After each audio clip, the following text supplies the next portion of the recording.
Assalamualaikum warahmatullahi wabarakatuh. Izin memperkenalkan diri, nama saya Dela Sabrina Putri dengan NPM 36. Di sini saya akan mempresentasikan hasil kajian saya terkait tugas akhir mata kuliah akuntansi sektor publik kelas B yang diampu oleh Dr. Pujiati, MPD. Nah, untuk topik pembahasan kali ini ada dua, yakni yang pertama bagaimana peran akuntansi sektor publik di era digital, dan yang kedua bagaimana cara mensinergikan konten atau bahan kajian ASP ke dalam pembelajaran sekolah, khususnya melalui mata pelajaran ekonomi. Nah, poin yang pertama ialah peran ASP dalam era digital.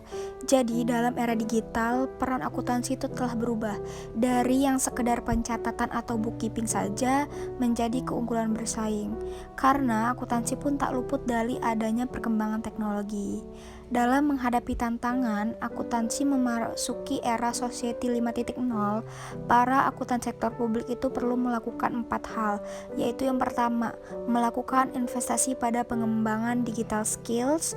Yang kedua, menerapkan prototipe teknologi baru sambil learn by doing.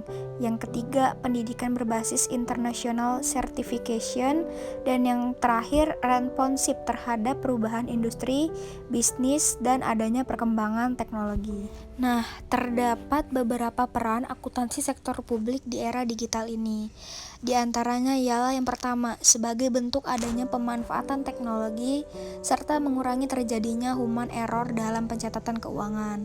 Yang kedua, diharapkan dengan adanya akuntansi sektor publik ini dapat menghadirkan transparansi keuangan dan kinerja pemerintah menjadi lebih efektif, akurat, dan efisien.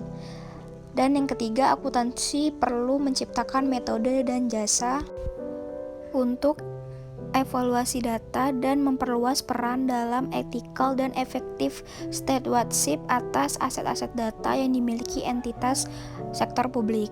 Disrupsi teknologi itu menggeser tugas-tugas tradisional yang dilakukan akuntan sektor publik dan memunculkan tantangan dan kesempatan bagi akuntan untuk memanfaatkan teknologi dalam meningkatkan value yang diberikan pada jasa advisory. Ya, yang selanjutnya, akuntansi sektor publik juga diharapkan dapat menciptakan insight yang berkontribusi dalam pengambilan keputusan kritikal dalam investasi dan strategi korporasi, yang tidak hanya berorientasi profit maximization, namun juga social responsibility.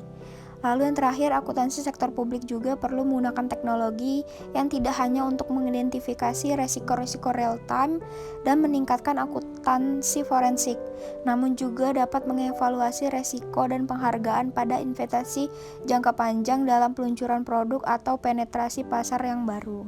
Lalu poin yang kedua ialah bagaimana cara mensinergikan konten atau bahan kajian akuntansi sektor publik ke dalam pembelajaran sekolah, khususnya melalui mata pelajaran ekonomi. Ya, jadi menurut saya caranya ialah dengan mensinergikan pada materi APBN dan APBD, yakni terkait anggaran dan pendapatan belanja daerah dan negara, dan dapat juga melalui materi kebijakan fiskal dan moneter pada mata pelajaran ekonomi.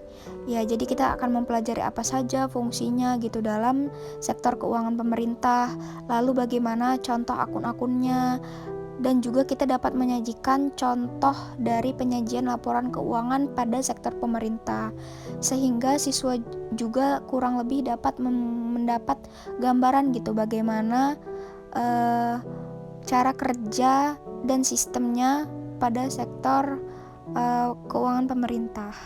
Ya, itu tadi pemaparan materi dari saya. Kurang lebihnya saya mohon maaf. Kepada Allah saya mohon ampun. Wabillahi taufiq wal hidayah. Wassalamualaikum warahmatullahi wabarakatuh.